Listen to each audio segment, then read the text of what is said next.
5 रुपए में अपने घर बैठे अपने शरीर को स्वस्थ करें। एकदम पैर हल्के हो गए हैं और जो दर्द होती थी चलते समय अब बिल्कुल नहीं है। 5 मिनट ही करा हमने, लेकिन बहुत है, वेरी इफेक्टिव। 6 घंटे 8 घंटे सोने के बाद भी हाथ ही नहीं उठ रहा जी, उठने को मन नहीं कर रहा जी, चलने को मन नहीं कर रहा जी। मॉर्निंग स्टिफनेस जो रहती है उसको ठीक करे। 5 मिनट पेंसिल ऐसे रगड़ कर। ये हमारे कंधे का जॉइंट है, ये एल्बो का जॉइंट है और ये हमारी रिस्ट का जॉइंट। बाइसेप्स और ट्राइसेप्स में पेन है, इन जॉइंट्स को इस मसल खाली बैठे चालू हो जाओ। हाँ शुरू हो जाओ। बॉडी हल्की हो गई है। अच्छा जी, तो वेट तो लूज नहीं हो जाएगा मैडम?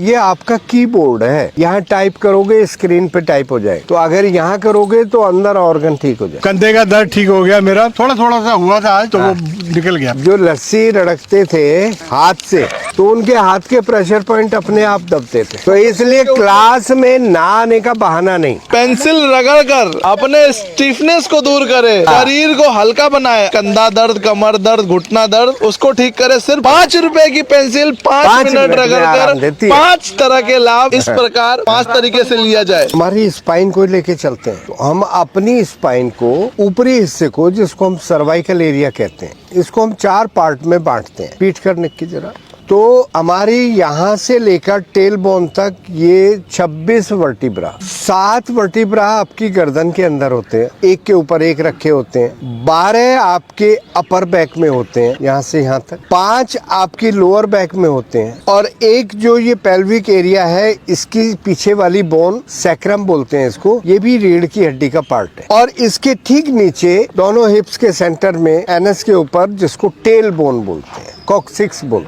सर्वाइकल रीजन, इसको थोरेसिक रीजन कहते हैं, इसको लंबर रीजन कहते हैं, और इसको पेल्विक रीजन कहते हैं। तो हमने 4 पार्ट में बांट दिया। अब हम अपने हाथ पर इन चारों पार्ट पर कहाँ देखते हैं कि आप अंगूठे को ऐसे मोड़ें जरा, तो ये जो अंगूठे का सेंटर पॉइंट है, अगर हम इसकी रबिंग करते हैं इस तरीके से, तो हम अपनी गर्दन की अकड़ाहट को, अपने मसल्स के स्पाज्म को या सर्वाइकल स्पॉन्डिलाइटिस को इससे राहत दे सकते हैं। जितनी एक्सरसाइज योग में आप करते हैं, अगर आप 1-1 मिनट सुबह शाम इस तरीके से दोनों हाथों पर करते हैं, तो आपको गर्दन के पीछे जो पेन होता है वो आपको इससे ठीक हो सकता है। अगर अपने आप नहीं हो रहा तो मैं फिर बता देता हूँ, यहाँ से लेकर यहाँ तक हमने ये मसाज देनी है। जिनको सर्वाइकल नहीं है या सर्वाइकल में कहीं कोई पेन नहीं है, उनको कोई पेन फील नहीं होगा। और जिनको सर्वाइकल में कुछ डिफॉर्मिटी है, कुछ डिस्क आगे पीछे हो रही है, बल्जेस है, पेन है, मसल्स पेन है, उनको ऐसा करने में पेन फील होगा। तो ये इसकी पहचान। अब उसके बाद जो हमारी पीठ का हिस्सा आता है, अपर बैक, लोअर बैक और टेल बोन तक, वो हम इन 2 उंगलियों को इधर, 2 उंगलियों को इधर, ये जो बीच में लाइन जा रही, ये आपकी रीढ़ की हड्डी को, अपर बैक को, लोअर बैक को ठीक कर सकता है। पीठ में दर्द हो तो यहाँ मसाज देंगे। जब ये मसाज देंगे तो आपको कुछ ही देर में अपनी पीठ में रिलैक्स फील होगा। सीधा खड़े होने में दिक्कत हो रही है तो आप इस तरह की मसाज घर पे बैठे बैठे कर सकते हैं। तो लेफ्ट हैंड में करेंगे तो लेफ्ट हैंड की साइड का, राइट हैंड में करेंगे तो राइट साइड का स्पाइन का, यानी कि एक स्पाइन है, उसकी राइट साइड और लेफ्ट साइड एज भी तो होंगे ना, नर्व तो दोनों साइड निकल रही है। क्लियर हो गया? कई लोगों को शोल्डर में पेन होता है, कंधे में दर्द है, फ्रोजन शोल्डर कह देते हैं। तो ये जो हमारी उंगली है, इसका लास्ट वाला ये हिस्सा, ये हमारी शोल्डर के लिए। अगर कंधे में दर्द है, ऐसे ऐसे,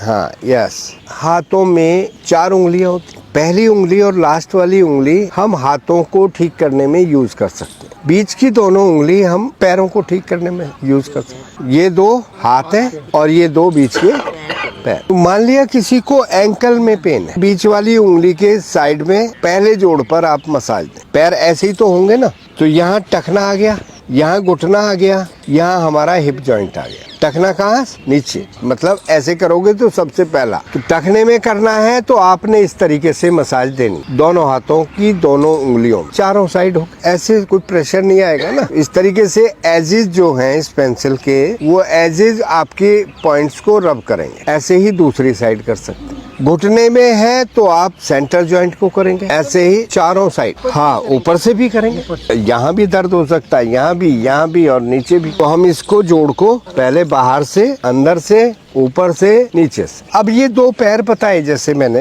एंकल, और ये क्या बताए? नी, और ये क्या बताए? Hip joint.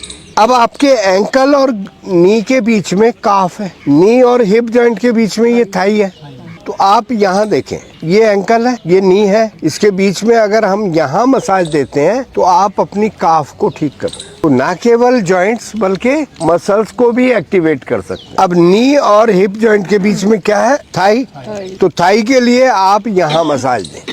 और वैसे तो इस तरह के नेचुरोपैथी के टूल्स आते हैं, उसमें डॉट लगे होते हैं। आप नहीं तो पेंसिल से भी, पेंसिल भी पूरा होता है, तो आप इस तरीके से करते हैं। तो हम ये जो एरिया है हमारा, ये हाथ पैर बता दिए, ये पैर और ये हाथ, अब इसके ऊपर ये हिप बता दिए, इसके ऊपर जो चेस्ट के अंदर, एब्डोमेन के अंदर जो ऑर्गन है वो सब कहाँ? इस हथेली में। तो अगर हम हथेली को इस तरीके से मसाज करते हैं तो ये आपने पूरे एब्डोमेन और चेस्ट के एरिया को, आपने मसल्स को आप केवल पेंसिल के सहारे दिन में एक बार लस्सी बना लेनी है। हाँ, तो यानी कि आपने 1 मिनट रोज ये मसाज देनी है, एक एक पेंसिल बैग में रखनी है। तो एक पेंसिल ने आपकी पूरी बॉडी के प्रेशर पॉइंट बता दिए, आपने कहाँ क्या करना है। थोड़ा सा खड़े होकर चल के देखें। पेंसिल से मसाज करने के बाद उसका इफेक्ट क्या आता है? आपकी जो स्टिफनेस है बॉडी की, कंप्लीट बॉडी की, तो आपने लोअर बैक भी, अपर बैक भी, आपने शोल्डर भी, और आपने जो हथेलियों वाला ये किया था, इससे आपके ऑर्गन। तो अगर हमें कहीं भी अकड़ाहट है, हम सुबह सो कर उठते हैं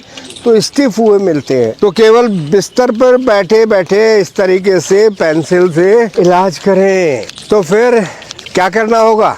लाइक, हाँ, एंड सब्सक्राइब। या जनता के साथ। मैरी मंच।